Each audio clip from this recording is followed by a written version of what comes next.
Oke, hey yes, selamat datang kembali semua di Crypto Daily Indonesia. Crypto Daily Indonesia memberi Anda informasi ya apa yang terjadi di ruang kripto. Maka dari itu bagi diri Anda yang baru menemukan channel ini dan yang belum subscribe channel ini, ya silakan kalian smash tombol like, subscribe, bunyikan loncengnya. Kenapa? Karena Anda akan mendapatkan informasi terbaru, informasi terupdate, terpenting, apa yang terjadi di ruang cryptocurrency, sehingga Anda bisa menjadikan analisa Anda secara fundamental mungkin, secara teknikal juga di saluran YouTube kami, saluran Twitter kami juga teman-teman semua. Baik teman-teman ya, kembali kita akan melihat pembaharuan terbaru dari global market cap. Kita akan melihat di koin Gecko. Saat ini dalam 24 jam terakhir telah menunjukkan kembali mengalami kenaikan lagi global market cap setelah beberapa hari terakhir ini mengalami penurunan yang sangat dalam. Saat ini sudah pulih sedikit, naik 2,6%. Kemudian kita melihat ya, global market cap-nya lebih dari 893 miliar US dollar. Untuk Bitcoin-nya saat ini ya kembali naik di atas 17.000 ya, 17.000-an US di harga 17.000 US di persentase 24 jam terakhir 1,5%. Kemudian Ethereum ya 2,2% bull, kemudian menyusul ada BNB 3,2% ya. Di sini saya tunjukkan Anda secara singkat persentase 24 jam terakhir. Kemudian ada XRP ya, dia sedikit bear 0,2%, bisa dikatakan sideways saja. Kemudian Dogecoin 0,5% bull, Cardano 0,3%, Polygon Matic 3,4%, Polkadot sideways saja. Kemudian Shiba Inu juga normal saja, bear 0,5%. Dan Solana saat ini Solana ya dia mengalami juga sideways dalam 24 jam terakhir. Tetapi kalau kita pantau 7 hari terakhir, Solana ini termasuk salah satu aset kripto ya, altcoin yang kinerjanya itu sangat buruk dalam beberapa minggu terakhir ini. Kita pantau dalam 7 hari terakhir pun penurunan sangat dalam, 54% lebih. Peringkatnya pun juga mengalami penurunan yang sangat drastis, karena peringkat dari Solana ini biasanya itu dia berdampingan dengan Polygon Matic, Cardano ya, dengan Dogecoin. Tetapi saat ini dia mengalami kemerosotan, mengalami penurunan kapitalisasi pasar. Mungkin minat para minat orang-orang tentang Solana berkurang, sehingga orang-orang banyak yang keluar, banyak yang menjual aset kripto Solana mereka teman-teman semua. Dan beberapa altcoin lain dalam 24 jam terakhir ya sudah mulai menghijau kembali, termaksud si Kronos ya, yaitu koin CRO. Sebelum video ini, di video yang lalu ya, kami telah membahas CRO, beberapa dampak negatif akibat dari penurunan CRO ini di beberapa jam terakhir ini ya. Di beberapa jam terakhir lalu itu teman-teman semua, penurunannya sampai dengan 23%, 20%-an lah. Coba kalian tonton di video sebelum ini. Maka dari itu teman-teman, pada video kali ini saya akan menunjukkan juga kepada Anda CEO dari Crypto.com mengangkat bicara tentang isu-isu yang timbul di media sosial Twitter tentang Kronos ini. Maka pada video kali ini saya akan bahas itu ya untuk Anda semua pada kesempatan kali ini. Maka dari itu silakan tonton video ini sampai selesai. Kita akan melihat juga secara Fear and Greed Index. Dalam beberapa hari terakhir memang kami tidak mengupdate Fear and Greed Index. Pada kesempatan kali ini kita memantau Fear and Greed Index menunjukkan angka level 24 dalam keadaan extreme fear. Di level 24 untuk kemarin ya sangat rendah, yaitu di level 22 ya, mengalami kenaikan sedikit ya, 2 level naik, 22 menjadi 24. Baik teman-teman semua, kita akan mulai ya. Kita akan masuk yang pertama membahas tentang Crypto.com. CEO Crypto.com mengangkat bicara tentang isu-isu yang beredar di Twitter ya di beberapa jam terakhir ini.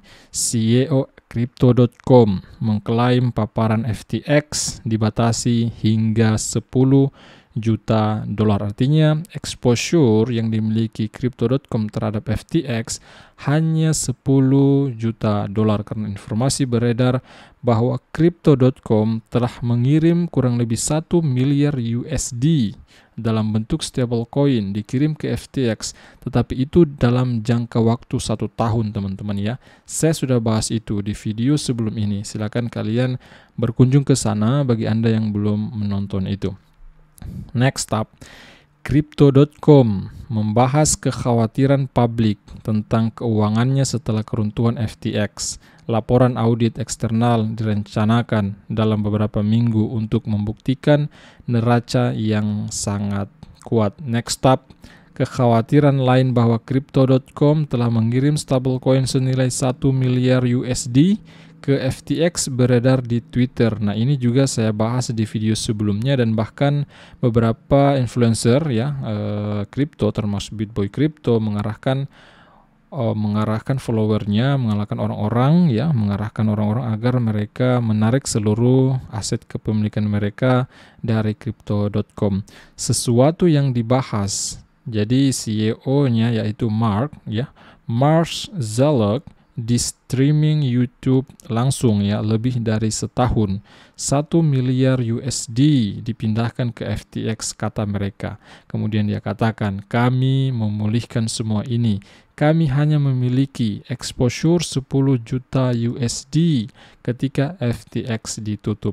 Mark Zuckerberg menambahkan bahwa bursa melakukan lindung nilai atas beberapa pesanan pelanggan mereka di sana, karena FTX adalah salah satu dari sedikit bursa dengan likuiditas yang layak untuk beberapa koin ini sebelum runtuhnya FTX. Ini pandangan dari CEO Crypto.com. Itu faktanya.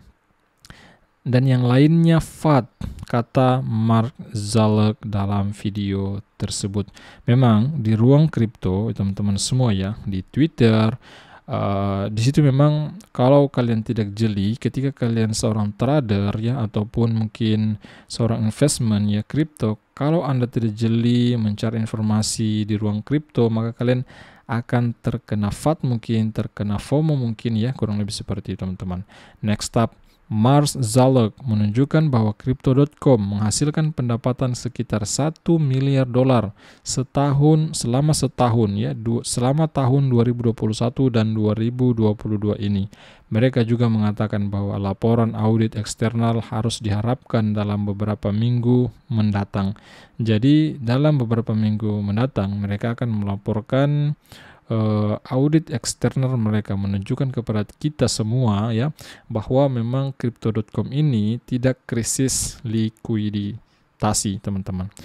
Untuk membuktikan bahwa Crypto.com memiliki cakupan cadangan 1 ke 1 penuh, artinya cakupan cadangannya itu ada, teman-teman ya. Jadi dia tidak krisis likuiditasi. Kita menunggu saja informasi berikutnya dari Crypto.com. Platform ini memiliki sekitar 1 miliar USD dalam transaksi kumulatif dengan FTX selama setahun terakhir. Ini 1 tahun terakhir ya. Nah, tetapi exposure saat ini kurang dari 10 juta dolar. Itu kata CEO Crypto.com. Next up kemudian datang dari Visa. Visa menarik kemitraan FTX akan mengakhiri kartu debit. Raksasa pembayaran Visa dilaporkan menutup kemitraannya dengan FTX menyusul pengajuan kebangkrutan FTX minggu lalu. Visa memutuskan kemitraannya dengan pertukaran kripto FTX yang runtuh, akhir dari kolaborasi yang banyak dipuji dan diperluas bulan lalu, berarti akhir untuk kartu debit Visa bermerek FTX yang menurut perusahaan akan dihentikan. Situasi dengan FTX sangat disayangkan dan kami memantau perkembangan dengan cermat, kata juru bicara Visa kepada Reuters. Kami telah mengakhiri perjanjian global kami dengan FTX dan program kartu debit Amerika Serikat mereka dihentikan oleh penerbit mereka. Next, kemudian datang dari MicroStrategy bahwa mereka berencana akan menambahkan kepemilikan Bitcoin mereka sekitar 500 juta dolar. MicroStrategy dapat mengumpulkan hingga 500 juta dolar untuk membeli Bitcoin. Pengajuan baru menunjukkan MicroStrategy dapat menjual hingga 500 juta dalam saham dalam sahamnya ya, biasa kelas A dan dapat membeli lebih banyak Bitcoin.